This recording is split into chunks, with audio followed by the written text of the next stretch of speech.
Hi there. I'm Andrew. That's Carly, and that's my roommate Caleb. And today I'm going to read 50 Shades of Grey for you, but not really because I don't have the book. Instead, I googled some quotes, and here we go. This first part's Anastasia and Kristen's hot elevator makeout session. Before I know it, he's got both of my hands in his vice-like grip above my head, and he's pinning me to the wall using his lips. His other hand grabs my hair and yanks down, bringing my face up, and his lips are on mine. Now I'm a little confused by right now. I thought they were already kissing. Okay, so he's kissing her, but he's kissing her. Where is he kissing her exactly? On the lips. But then it says he rips her hair down. And then they continue. My tongue tentatively strokes his and joins him in a slow erotic dance. His erection, penis, is against my belly.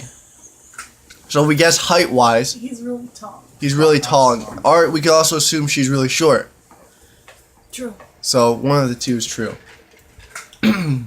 This next part is Anastasia's reaction. You know, Anastasia reminds me of the movie Anastasia. And I feel like if a little kid was to read this book, say like 7, it wouldn't be very good for them to It read. would not. No? Okay. So Anastasia's reaction to Christian's erect penis.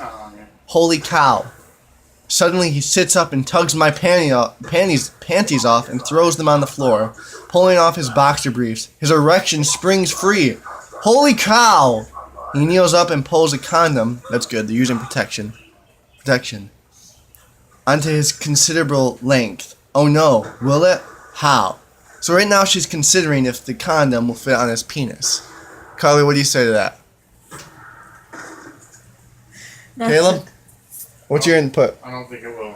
Caleb doesn't think it will.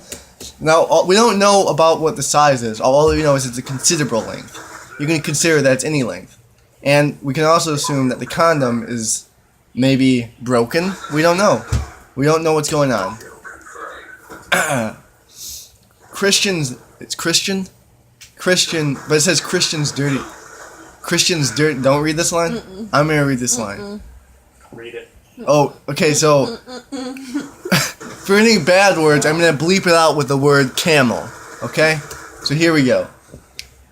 Christian's dirty talk makes us turn 50 shades of red. Embarrassed, that means. Show me how you pleasure yourself. Keep still. We're going to have to work on keeping you still, baby. Let's see if we can make you come like this. You're so You're so deliciously wet. God, I want you. I'm going to camel you now, Miss Steele. Hard, come for me, Anna. So he's giving her a nickname in this one, calling her Anna because her full name's Anastasia. That's all we really need to talk about in that one. Anastasia's inner godness comes out. I don't know if this is a pun on words or of like literally a person comes out of her soul. Carly, what happens? I pull him deeper into my mouth. Well, that sounds like she's trying to eat him, and that's just frowned upon in most establishments. You don't eat people. So she pulls him deeper into her mouth so I can feel him at the back of my throat and then to the front again. Well, that's really weird. Unless she's talking about his tongue. Is that what she's talking about? Okay, it's talking about, they're talking, well, That's enough for that. let's skip that line. Let's skip that line real quick.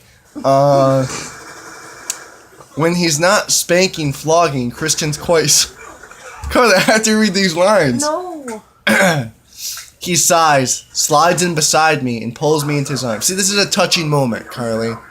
Careful not to touch my stinging behind. Did he spank her? What an jerk. He kisses me softly behind the ear. And oh, so vulnerable. Why don't you like to be touched? I whispered, staring up into the soft gray eyes. Well, that's funny. He has gray eyes and it's 50 Shades of Grey. Is that why? Or is it just another... His last name is Gray. Oh, okay. So it's Christian Grey. Yeah. And her name's Anastasia Steele. So if she got married to him, it'd be Anastasia Gray. Unless you get both names, then That's it'd be Gray Steel. Unless you want to steal first, then it'd be Anastasia Steele Gray. And you should be stealing Gray. I just got fucked in the ass. You get it. Okay, this will be the last one to read, and it's, but she can't resist the dominant. Really, she just wants him to pull her hair. Everything. Okay. That's the reason why the world. His arms are wrapped around me, and he's pulling me to him, hard, fast, gripping my ponytail to tilt my head up, kissing me like his life depends on it. There's a ellipse here, so we're gonna pause for a second and discuss this part. Now we're assuming they're having sexual intercourse at this part. So Carly says they are. They're having sexual intercourse. He drags the hair tie painfully out. Well, he's kind of a jerk. It kind of sounds like he's raping her, Carly. Does he rape her in this? Good at this game. He drags the hair tail painfully out of my hair, but she doesn't care. She doesn't care. He needs me for whatever reason, and at this point, and I've never felt so desired and coveted. So, those are just some lines from 50 Shades of Grey. Things get kinky between the dominant and the submissive. Suddenly, he grabs me, tipping me across his lap. With one smooth movement, he angles his body so my torso is resting on the bed beside me. He throws his right leg over mine and plants his left forearm in the small of my back, holding me down so I cannot move. This sounds like rape. It's a BDSM. BDSM? He places his hand on my naked behind, softly fondling me, stroking around and around with his flat palm, and then his hands is no longer there, and he hits me hard. Hard, Carly. That's what she signed up for. This book just sounds awful. My recommendation for this book is not to read it. Caleb, what's your recommendation for the book? I read it. Caleb would read it. Carly? I have read it. So there you go. You have it from the three critics of 50 Shades of Grey.